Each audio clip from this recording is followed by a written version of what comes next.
이번에는 무역결제론 최종 마지막 시간입니다. 무역결제론 총정리를 하고 그 다음에 기말고사 어떻게 볼 것인가 그것에 대해서 이야기하려고 했습니다. 무역결제론을 하면서 우리들이 머릿속에 생각했던 것은 무슨 어떤 목표가 뭐라 그랬죠? 목표. 우리 공자님께서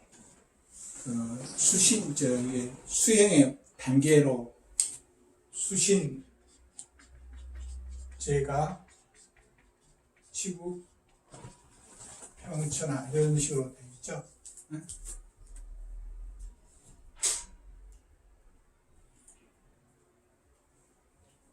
네, 지금 사회는 글로벌한 사회이기 때문에 꼭 이런 단계로 갈 수도 있지만은 처음부터 평천화를 하고 평천화의 관점에서 치국을 하고 치국의 관점에서 제가를 하고 제가의 관점에서 수신이 되는 이런 순서로 가는 것도 사고의 관점에서 행동보다는 사고의 관점에서 그런 사고를 하는 것이 또 나름대로 의미가 있다고 생각해요. 그래서 먼저 평천화를 하면은 이 말은 무슨 말이냐면은 무역결제론에서 하고자 하는 것은 전 세계가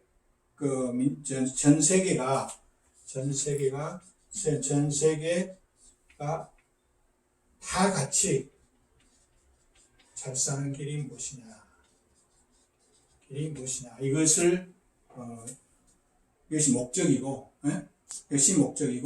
이것을 추구하는 방법이 무엇이냐 목적과 방법을 이야기한 것이라고 볼 수 있어요. 항상 이 관점에서 어떻게 보면 스케일이 크든 작든 이렇게 이야기를 하는데 전 세계가 다 같이 잘 사는 길은 우리 경제라는 것이 무엇의 약자인지 아세요? 경제는 네 가지 글자가 줄여드는 것이에요. 제자는 또 경은 몰라요? 경은 경세라는 거예요. 세상을 경륜한다. 제는 뭐예요? 백성을 부지한다 말이죠. 그러니까 쉽게 말하면 전 세계가 다 잘 살게 하는 방법이 무엇이냐 이런 거예요. 세상이니까 경세. 그게 경제단 말이에요. 그러니까 경제라는 것은 이런 것인데 지금까지 이거 하는 것이 경제학이잖아요. 경제학이라는 것은 무슨 선택의 학문이다 이런 것은 좀 지엽적인 이야기고 보다 스케일이 크고 근본적인 빅픽처는 어떻게 하면 전 세계가 다 같이 잘 살 수 있는 건가. 좋게 말하면 지상천국을 실질적인 지상천국을 어떻게 실질적인 지상천국을 어떤 식으로 건설할 것인가 이런 것들이 목표라고 볼 수 있겠죠. 그렇죠? 그다음에 경제학에서 실질적인 지상천국을 구성하는 것은 어떻게 돼요? 방법이 뭐라고 그랬어요? 자유거래예요. 자유거래를 하는 것이죠. 경제적 자유를 개인에게 경제 주체의 경제적 자유를 마음껏 누릴 수 있도록 해주는 것이 잘 사는 거의 가장 유일한 방법이라면 가장 효율적인 방법. 그러니까 인류 역사에서 이것보다 더 좋은 방법은 없었다는 거죠. 그래서 자유거래를 하는 것은 뭐냐면은 이것을 평천화 전 세계 관점에서 보면은 전 세계가 다 같이 잘 살 수 있는 것은 뭐냐면은 전 세계가 뭐 하는 거예요? 자유거래를 하는 거예요. 그렇죠? 근데 실질적으로는 전 세계가 다 자유무역을 하는 게 잘 사는 길인데 그 밑에 있는 국가가 그 낮은 단계에 있는 국가가 자꾸 전 세계적인 관점에서 옳은 것을 국가적인 관점에서 방해를 하고 있는 경우가 많다. 그게 이제 대표적인 것이 관세였죠. 관세를 부과할 때는 국가적인 관점에서 관세를 부과합니다. 국가적인 차원. 왜? 재정 수입이 필요하다는 국가는. 그러죠? 재정 수입이 필요하고 그 국가가 취약한 사람을 보호무역을 해야 될 필요가 있단 말이에요. 국가적인 차원에서.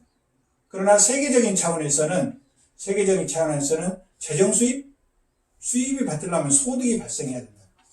어? 근데 소득이 늘어나야 되고 보호무역 하는 것보다는 자유무역이 나타납니다. 그러니까 자유무역을 하게 되면은 소득이 늘어나고 세금은 소득세로 걷어라고.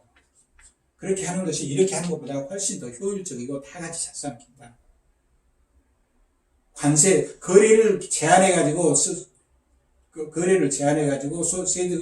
세금을 걷는 것보다 거래를 활성화시켜서 소득을 창출시키고 소득 창출해서 소득세를 받으라. 이런 것이 효율적이다 하는 것을 이야기하고 있는. 그러니까 이쪽으로 갔으면은 이쪽 수신 제가 치국으로 갔으면은 관세를 아주 정당화시켰어. 근데 여기 오면은 그게 깨져버려요. 그래서 이게 자유무역이 그러니까 국가와 국가 간에 자유로운 거래, 경제적 자유를 보장해 주는 것이, 그다음에 개별 국가들이 경제적 자유를 제한하지 않는 것이 전 세계가 다 같이 잘 사는 길이다. 이것이 그 경제가 이야기한, 경제라는 것은 특별한 것이 아니고 모든 경우에 적용되기 때문에 이것이 자유무역이다. 이 자유무역을 하려면은 물물 교환을 하는 방법이 있겠죠. 물물 교환. 물건 대 물건으로 교환하는 거. 근데 이것은 가장 비효율적인 방법이에요. 그래서 인간들이 개발하는 것이 화폐거든요. 화폐인데 보통 우리가 생각하는 화폐는 국경 내에서만 존재하는 국가가 지금 만들어낸 화폐가 많아요. 근데 거래라는 것은 국가와 국가의 경계를 넘나들어야 되기 때문에 그냥 그 화폐로는 안 되고 자유무역 할 때 결제수단이 되는 화폐, 이것을 국제통화라고 해요. 국제화폐, 국제통화라고 해요. 요 통화가 충분히 공급된다. 그걸 유동성이라고 해요. 유동성. 그 다음에 이것이 충분히 신뢰할 만해야 돼. 안정성이 있어야 돼. 안정성. 가치가 안정적이어야 돼. 올라갔다 떨어졌다 또 사정없이 올라갔다 떨어졌다 하는 것은 엄청 문제가 된다. 그러니까 유동성과 안정성이 보장된 국제화폐가 충분히 공급이 돼야 된다. 거래를 하려면은. 그래서 중요한 것이 뭐냐면은 어떤 식으로 국제통화가 필요하다 하는 것을 알겠죠. 지금은 달러가 많이 쓰이잖아요. 이제 국제통화가 필요하다.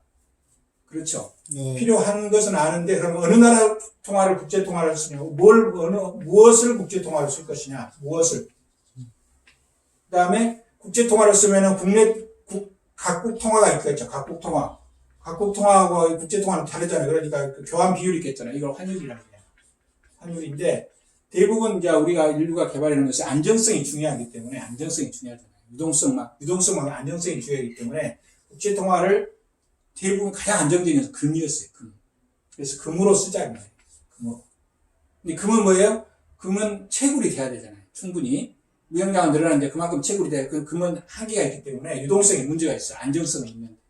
그렇기 때문에 이것을 미국이 얼른 나서가지고 우리나라 통화를 금으로 써라.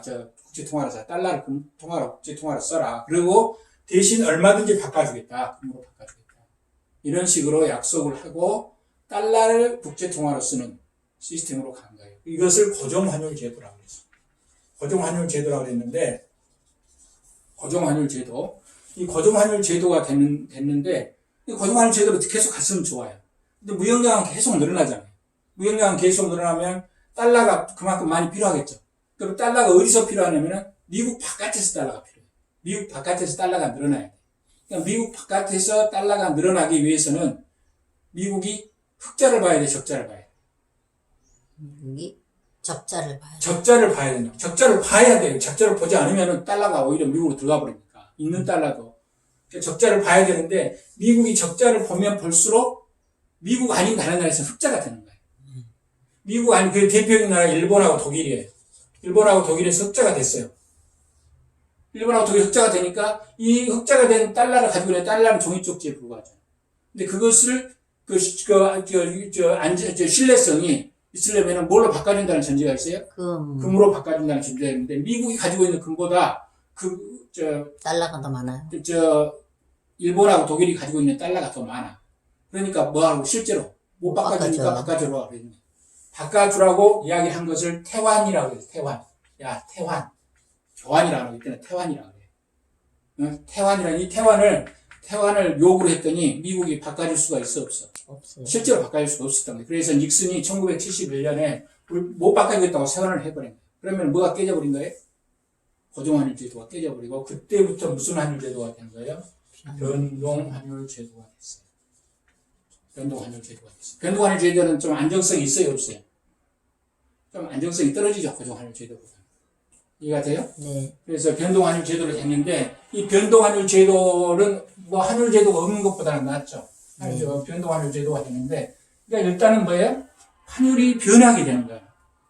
환율이 변하게 되는 거죠. 환율이 이제 변동하게 되고,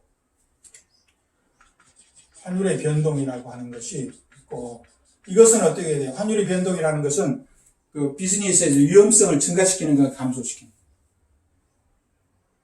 변동은 위험을 증가시키고. 환위험이라고 위험을 증가시키죠? 네. 환위험을 증가시켜요. 그 다음에 또, 무역을 하려다 보면은, 돈을 받아야 되잖아요. 그러니까 이건 달러하고 화폐하고는 상관없다고 돈을 받아야 되는데, 수출업자하고 수입업자가 있는데, 여기는 대금이 이쪽으로 가야 돼. 물건은 이쪽으로 간다고 생각하고. 대금 문제, 대금을 받아야 되는데, 대금을 받으려면 누구를 믿어야 돼요? 수입업자를 믿어야 되죠. 수입업자는 크레딧이 약하다고. 그러면은 여기서 이 사람이 내가 물건을 보냈는데 돈을 안 보내줄 가능성이 많다고 말이에요. 딱 정확하게 같은 시기에 할 수도 없고. 먼저 보내면은 돈을 안 받아요. 그러니까 돈을 먼저 받고 물건을 보내고 싶어. 근데 여기는 돈을 먼저 보내면 여기가 불안한 거예요. 물건을 나중에 받으면 여기가 불안해. 그러니까 둘이 서로 이해관계가 상충이 되죠.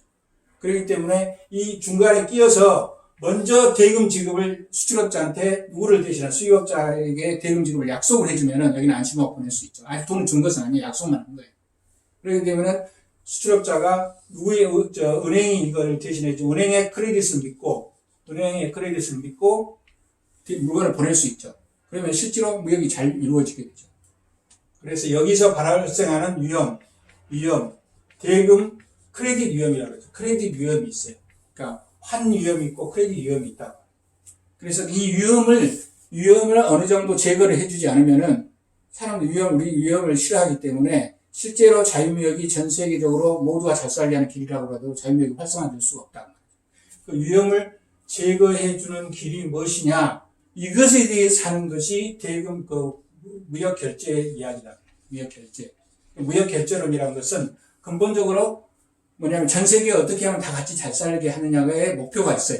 그 목표를 설정하고 그것을 잘하게 하는 것은 그 무역 자유무역을 하는 건데 자유무역에서 발생하는 위험을 제거해 주는 것이다. 위험을 제거해 주는 것은 무엇이냐면 두 가지 위험이 있다. 환 위험과 크레딧 위험이 있다. 이 크레딧 위험 두 개를 동시에 잘 제거해 주는 그 강론에 대해서 이야기하는 것이 무역 결제론이다. 그러니까 여기서 핵심적인 것은 누구예요? 은행이 하는 거고. 여기서 환위험을 하는 것은 기업이 하는 거예요.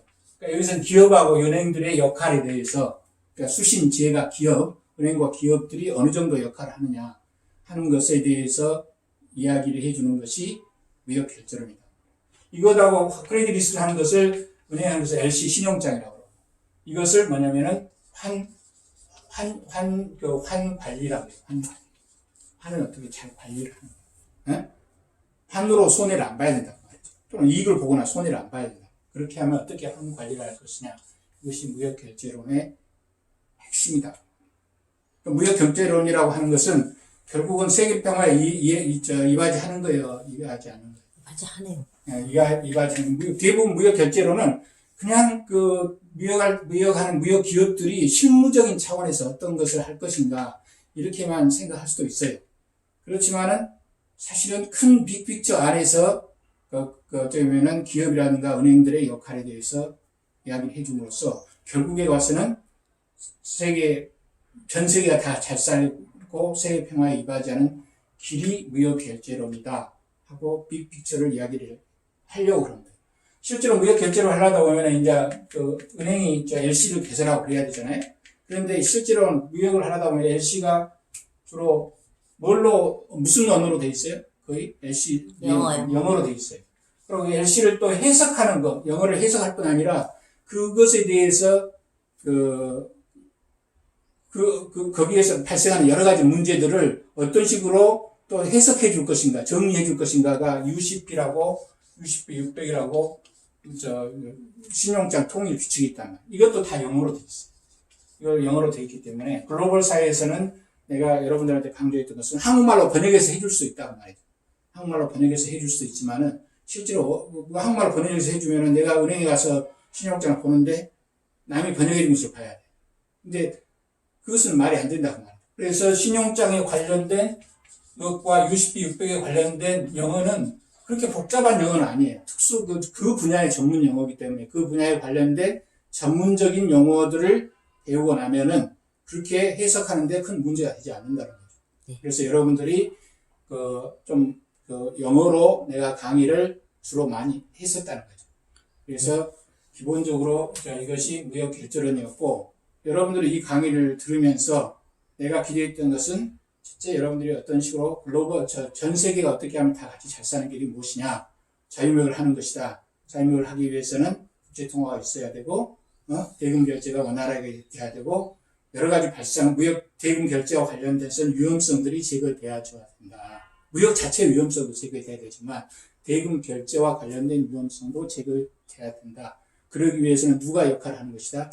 은행이 아니라 기업들이 자주적으로 역할을 해야 된다. 그리고 그것을 어떤 식으로 해낼 것인가 하는 아주 실무적인 것까지 다 했어요. 그러니까, 예를 들면, 그래야만 기업 안에 들어있는 개인이 또, 여러분이 개인지 않아, 기업에 들어가면, 무역시장 개인이 다 잘 살 수 있는 거예요. 그래서 내가 이야기했듯이 평천화가 먼저 되고, 국가, 그 다음에 기업, 그 다음에 가게 또는, 기업, 은행 조직되고, 그 다음에 그 속에 개인들이 그 틀 안에서 합리적으로 행동하게 될 때, 결국은 나의 합리적인 행동이 기업과 은행에 영향을 주고, 그 다음에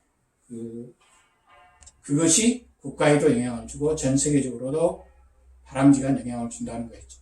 그래서 여러분들이 이거 하면서 은행은 돈만 버는 좀 나쁜 조직이 아닌가, 맨 꽁리만 차는 그런 부정적인 시각만 많이 본 경우가 많이 있었죠. 그렇죠? 그러나 실질적으로는 은행은 엄청나게 중요한 역할을 한다는 거죠.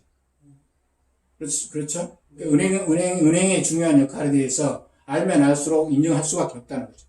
은행이 돈 버는 것은 기대를 어떻게 보면 중요한 역할을 하기 때문에 돈을 버는 거예요, 사실. 돈만 버는 게 아니고. 그래서 여러분들이 꼭 이런 것들을 이해를 해줬으면 쓰겠다는 거죠. 그 다음에 이번에 국제 무역 결제론 시간에 강의를 강의를 했는데 여러분들이 나름대로 이 강의를 들으면서 여러분들하고 직접 대면하는 것은 아니었고 또 실시간으로 하는 것은 아니잖아요. 그러나 또 이런 강의를 해보는 것이 우리들이 아직 도래할 수밖에 없던 새로운 시대를 미리 원하든 원치 않든 미리 준비하는 케이스도 돼요. 그렇기 때문에 이 비대면 수업은 나는 이 비대면 수업은 어떻게 보면 페이스 투 페이스로 할 수 없기 때문에 그런 단점이 있죠. 그러나 나는 그 단점을 보완하기 위해서 되도록이면 대화식으로 하려고 좀 노력을 했어요, 일단. 그래서 여러분들하고 직접 안 했지만은 어떤 대리적인 학생을 놔두고 그 학생들과 서로 질문하고 대답하는 방식으로 되도록 하려고 노력을 했어요. 그것이 어떻게 보면은 꼭 여러분들이 그 현장에 있지 않았어도 그런 느낌은 받을 수 있도록 조금 가깝게 가려고 대면 수업에 좀 접근하고자 노력을 했다. 그런 것은 여러분들 좀 인정을 해줬으면 대단히 좋겠어요. 그 다음에 두 번째로 이 비대면 수업의 장점은 비대면 수업에 또 단점만 게 장점이 있다는 거예요. 그 장점은 뭐냐면은 여러분들이 대면 수업을 하면 녹음을 안 해놓으면 한 번 수업하고 끝나버리잖아요. 그때 참 좋았는데 무슨 느낌이 있었지? 느낌이 있었는데 좋았어. 근데 다시 재생이 불가능합니다. 그러나 비대면 수업은 재생이 가능하다. 재생이 가능하고 이것은 여러분들이 반복 학습이 가능하다는 거예요. 이건 매우 중요한 장점이라고 생각해요. 그러니까 여러분들이 사람에 따라 이해 수준이 다르잖아요. 이해 수준이면 한 번 더 들으면 되는 거예요. 그래도 안 되면 한 번 더 들으면 돼요. 더 들을 수 있는 것들이 되기 때문에 그 장점을 충분히 살릴 수 있다는 거죠. 그래서 꼭 나쁘게만 생각할 것이고, 그리고 여러분, 우리가 이게 교수 입장에서 비대면 수업하는 것을 준비하는 것은 쉽지 않아요. 사실 나는 되도록이면 내가 내 속에 교과서가 있다고 생각하고, 어떻게 보면, 이미 내 안에 완전히 정착되어 있는 지식들을 여러분들한테 전하려고 노력을 했어요, 사실은. 그래서 그런 지식들은 사실은 의미가 있는 거예요. 중요한 거예요. 많은 것도, 교수도 알지 못하고, 이해하지 못하고, 암기하지 못한 지식들은 별로 중요하지 않을 수 있다고. 교수가 명확하게 이해하고 있고, 딱 세팅이 되어 있는 지식들을 여러분들에게 전달하려고 했으니까, 여러분들은 그 강의를 잘 들으면은 그 나름대로 관점과 방법론과 삶의 지혜도 얻을 수 있다고 생각을 해요. 그래서, 이런 측면에서 여러분들 지금 기말고사는 내가 어떻게 시험을 보든 간에 대면으로 볼 수도 있고 비대면으로 볼 수도 있는데, 여기서는 지금 대면으로 보는 것은 여러 가지 지금 사회적 거리두기 이런 생활 속의 거리두기하고 이런 것하고 좀 많이 배치되는 측면도 있기 때문에 비대면으로 가는데, 비대면으로 가다면은 고사의 공정성에 대해서 여러 가지 문제가 있을 수 있잖아요. 그래서 나는 고사를 어떻게 하겠냐면, 이것을 해서 우리 기말고사 기간 일주일 있죠? 6월 22일부터 그 주 기간 동안에, 그러니까 월요일부터 금요일까지예요. 나는 이제 그 다음부터는 내가 채점을 해야 되기 때문에 이 기간 동안에 여러분들이 모든 강의 차수 있잖아요. 모든 강의 차수를 지금 다 한번 들었다고 생각해요. 시험 보면서 다시 한번 들으라고 합니다. 반복해서. 다시 한번 듣는데, 다시 한번 들었다는 것은 뭘로 증명하냐? 1번, 예를 들면, 일주 1차수가 있으면은, 모든 차수에 대해서, 일주 2차수가 있으면, 첫 번째, 이 강의의 제목을 뭐라고 내가 설정을 하나 해주라고. 네? 나는 이 강의의 제목, 여러분이 정하는 거예요. 강의 제목은 뭐다? 라고 설정을 해주고. 두 번째, 핵심 내용이 뭐다? one sentence, two sentence로, one, two sentence로 해도 상관없어요. 네? 핵심 내용. 그 다음에 세 번째, 내가 이 강의를 듣기 전에 내가 새로 알게 된 것이 무엇이냐. 이것을 쓰세요. 세 번째. 네 번째는, 그 다음에 이런 강의를 총체적으로 느낀 점, 이런 것을 차수마다 여러분들이 제시해서 거기다 올려주면은 이것이 기말고사예요. 기말고사. 그래서 이것은 혹시 출석에 문제가 있어도 이것이 제대로 되어 있으면 출석 체크를 내가 다 해주겠습니다. 이건 컴퓨터 출석이 이미 되어 있지만 이것은 이미 되어 있는 출석을 껌껌하는 역할을 합니다. 여러분들이 출석을 하긴 했더라도 하나도 듣지 않고 그냥 틀어놓고만 있어도 출석은 체크되잖아요. 여러분들이 강의를 틀어놓기만 하고 나는 다른 일을 하고 있어. 그래도 출석이 된다고 말해요. 그런 것을 보완하기 위해서 다시 이야기해요. 모든 차수에 대해서 일단 여러분들이 제목을 설정하라고. 응? 학생 본인이 이 과목의 제목은 뭘로 정하겠다. 여기서 하는데 핵심 내용이 뭐다. 그 다음에 새로 알게 된 것이 뭐다. 그 다음에 이 강의를 통해서 내가 느낀 점은 무엇이다. 이 네 가지를 차수마다 해주면은 이것은 여러분들이 강의를 들었다. 출석뿐 아니라 강의를 들었다는 것으로 컨펌을 해주고, 되도록이면 성적은 가능한 내가 제도적으로 가능한 한도 내에서 여러분들에게 성적을 대부분 잘 주도록 노력을 할게요. 이것만 잘 되면은. 이것이 잘 안 되면은 어쩔 수 없이 성적을 잘 줄 수 없겠죠. 그러니까 한 2주일 동안에 지금까지 들었던 강의를 다 들어보고 나서 이것을 써서 올려주거나 안 올려지면은 내 메일로 보내주거나 그러면은 내가 성적 평가를 하도록 할게요. 이것은 지금까지 여러분들한테 그 많은 과제물을 안 줬던 것을 총체적으로 과제물 준 것과 수업 내용하고 그 다음에 보고서 쓰는 것을 총체적으로 겸하는 거예요. 오케이? 할 수 있겠어요? 네. 별로 어렵지 않아요. 여러분들 지금까지 무효결제로 강의를 듣느라고 수고가 많았어요. 그러나 이러한 것들이 우리가 서로 노력을 해야죠. 새로운 시대에 대해서 학생들도 노력을 해야 되고, 교수들도 나름대로 노력을 해서 하고 또 이런 상황 속에서 우리가 어떻게 하면 효율적으로 러닝과 티칭이 잘 이루어질 것인가 우리들이 서로 고민을 해야 된다고 생각합니다. 그동안 수고 많았어요. 새로운 시대에 적응하느라고 수고가 많으셨어요. 감사합니다. 네.